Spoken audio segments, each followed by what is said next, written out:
የፊልማችን ታሪክ የሚጀምረው በአንድ የሕክምና ዩኒቨርሲቲ ውስጥ ነው። እዛም አንድ ፕሮፌሰር ለተማሪዎቹ ትምህርት ሲሰጥ ይታያል። በዚህ መሃል ሱኒታ የምትባል አንዲት ተማሪ ነገሮችን ቶሎ ቶሎ የመርሳት አንቴሮግሬዲያ አምኒዚያ በሽታ ያለበት ሰው የሚገልጽ ሪፖርት ታገኛለች። እሷ ስለ ጉዳዩ በጥልቀት ለመመርመር ትሞክራለች። ነገር ግን ፕሮፌሰሩ ጉዳዩ በፖሊስ እጅ የተያዘ ነው በማለት ይከለክሏታል። ሆኖም ሱኒታ አጥብቃ ስትጠይቅ የታካሚው ስም ሳንጃይ ሲንጋኒያ እንደሚባልና የቀድሞ የንግድ ሥራ መሪ እንደነበረ ይነግሯታል። እሱ አሁን በጣም ከባድ የትውስታ ማጣት በሽታ አለበት። እንደ ፕሮፌሰሩም ገለጻ የሳንጃይ ትውስታ በ15 ደቂቃ ብቻ የተገደበ ነው። ይህም በዙሪያ ያሉትን ነገሮች ለማስታወስ በፎቶግራፎች እና በማስታወሻዎች እና በገዛ አካሉ ላይ ባሉ ንቅሳቶች ላይ እንዲተማመን ያደርገዋል። ፊልሙ በመቀጠል ወደ ሳንጃይ ይዞራል። እሱም አንድን ሰው ያለምንም ምህረት በድብድብ ሲቀጠቅጠው ይታያል። ሰውየውንም ከገደለው በኋላ የሰውየውን ፎቶ ያነሳል። በትንሽም ማስታወሻ ደብተሩ ላይም ማስታወሻውን ይይዛል።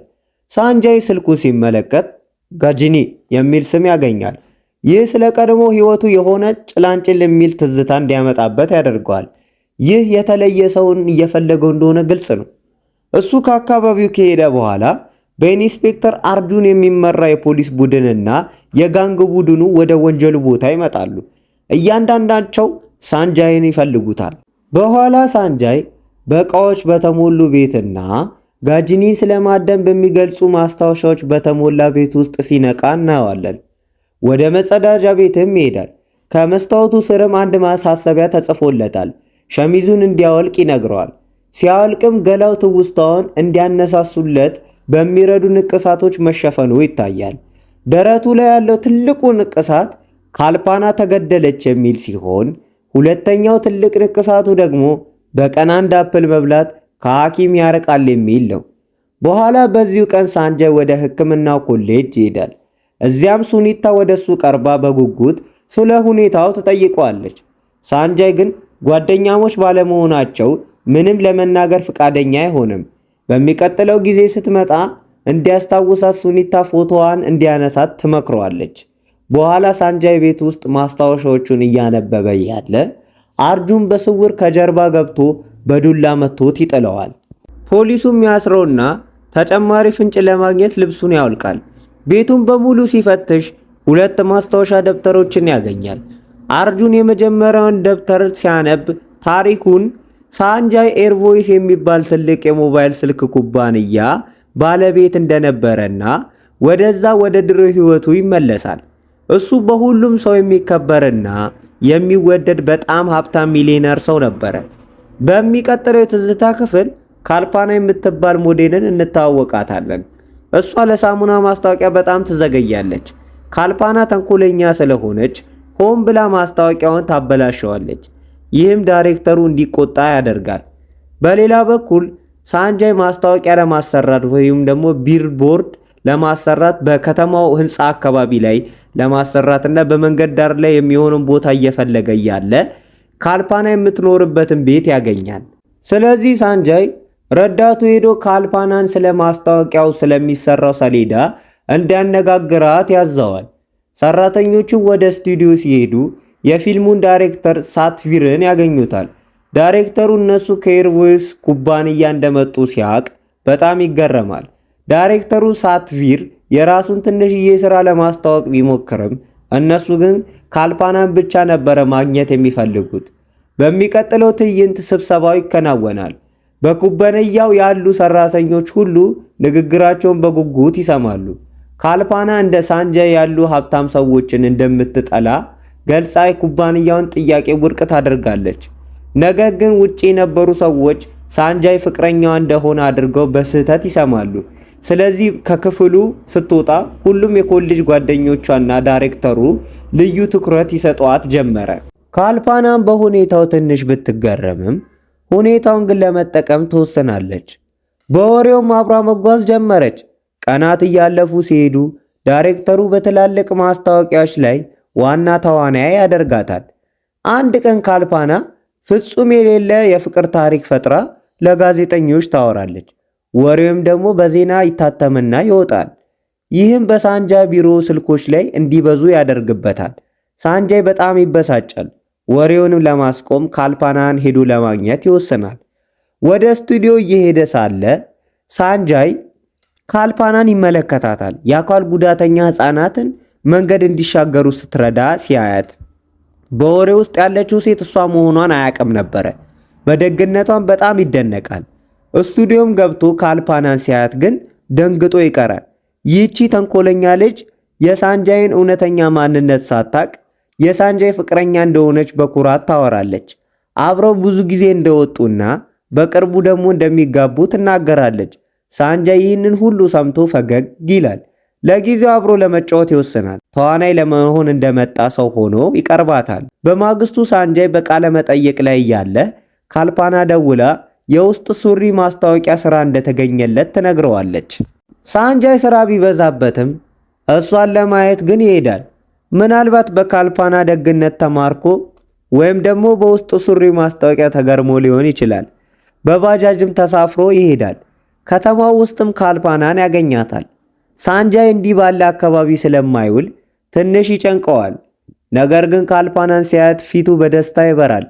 ወደ ስቱዲዮ ሲሄዱ ካልፓና አይነ ስውር ሰው ስትረዳ ያያታል። ይህም ካልፓና የወርቅ ልብ እንዳላት ያሳየዋል።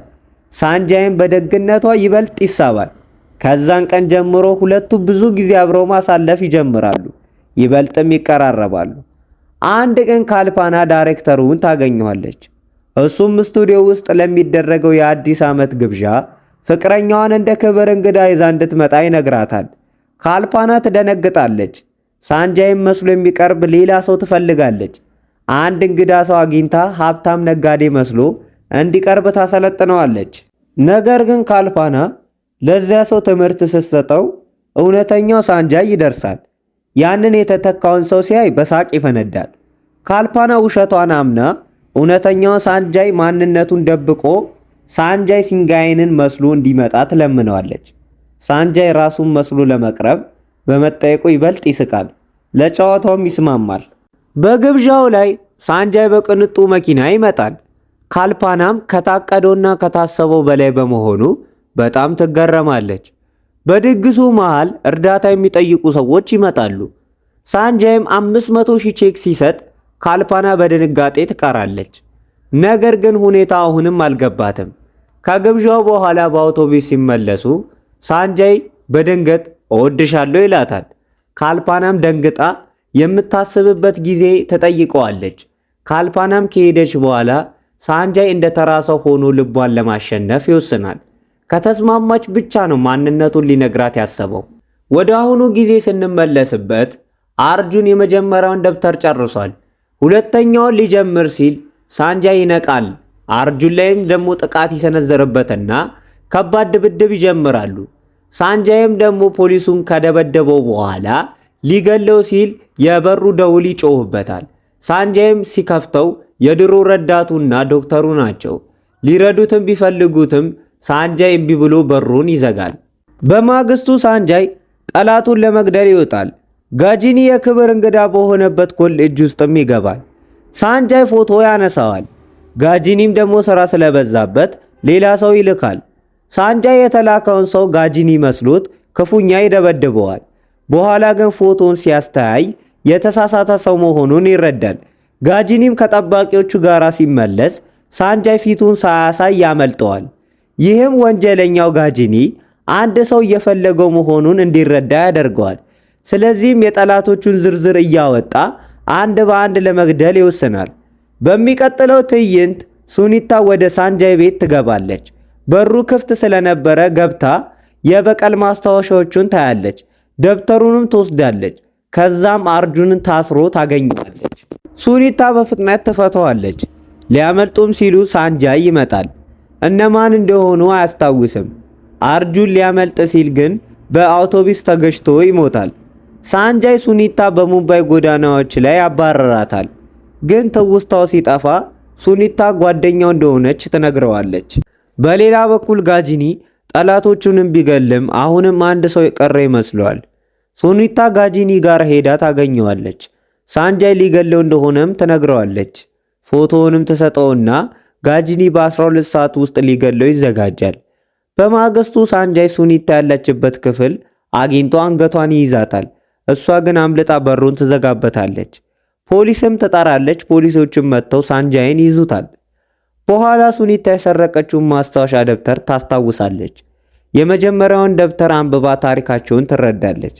ከዚያም ሁለተኛውን ትጀምራለች። ፊልሙ ወደ ኋላ ይመለሳል። ካልፓናና ሳንጃይ ፓርክ ውስጥ እያሉ ካልፓና የፍቅር ጥያቄውን ትቀበላለች። ይህም ሳንጃይን ያስደስተዋል። ማንነቱ ሊነግራት ሲል ካልፓና ስለ ቤተሰቦቿ ችግር ትነግረዋለች። አባቷ እንደከዷትና እሷም ራሷን ሳትችል እንደማታገባ ትገልጻለች። ሳንጃይ ማንነቱን መደበቁን ይቀጥላል። በኋላ ላይ ሳንጃይ ለካልፓና ቤት በስጦታ ሊሰጣት ይፈልጋል። ማንነቱን እንዳታውቅም ብሎ በዕጣ እንዳሸነፈች ያስመስላል። በዚህ መልኩ ካልፓና ቤቱን ትቀበላለች። ካልፓናም መኪና ለመግዛት ወርቆቿን ትሸጣለች። መኪናም ገዝታ ሳንጃይንን ወደ አዲሱ ቤቷ ግብዣ ትጠራዋለች። ሁለቱም የእግራቸውን አሻራቸውን በሲሚንቶ ላይ ያስቀምጣሉ። ሳንጃይ ለ10 ቀን ለሥራ እንደሚሄድ ሲነግራት እውነቱን መናገር ስላልቻለ ግን ለእናቱ ሕክምና ንብረት ለመሸጥ ወደ ገጠር እንደሚሄድ ይዋሻታል። በዚያኑ ምሽት ካልፓና ሳንጃይንን ትጠራዋለች። ሳንጃይ መኪናዋን ሽጣ ለእናቱ ሕክምና የሚሆን ገንዘብ ስትሰጠው ደንግጦ ይቀራል። ሳንጃይ በራሱ ውሸትም ይጸጸታል። በአውሮፕላን ውስጥም ሆኖ ስለሷ እያሰበ ይሄዳል። በአሁኑ ጊዜ ሱኒታ ከዚህ በኋላ ምንም ማስታወሻ ደብተሩ ላይ ባለመኖሩ ይበልጥ ታዝናለች። ካልፓና ምን እንደሆነች ለማወቅ ዳይሬክተሩን ትጠይቀዋለች። እሱ ግን መልስ አይሰጣትም። በሌላ በኩል ፖሊሶች በሳንጃይ ገላ ላይ ያሉትን ስልኮች መደወል ይጀምራሉ። አንዱ ስልክ የጋጂኒ ነበረ። ጋጂኒም ወደ ፖሊስ ጣቢያ መጥቶ ሳንጃይ የኤርቮይስ ባለቤት መሆኑን የማስታወስ ችግር እንዳለበት ይነግራቸዋል። የሳንጃይ ረዳትና ዶክተር መጥተውም ማስረጃውን ስለሰጡ ሳንጃይ ይፈታል። በዛው ምሽት ጋጂኒ ሰዎቹን ሳንጃይ ቤት ገብተው ትውስታውን የሚቀሰቅሱ ንቅሳቶችንና ማስታወሻዎችን ያጠፋሉ። ሱኒታና ጓደኛዋ ደግሞ አንዲት ወጣት ሴት አግኝተው ታሪኩን ይሰማሉ። ታሪኩ ወደ ኋላ ይመለሳል።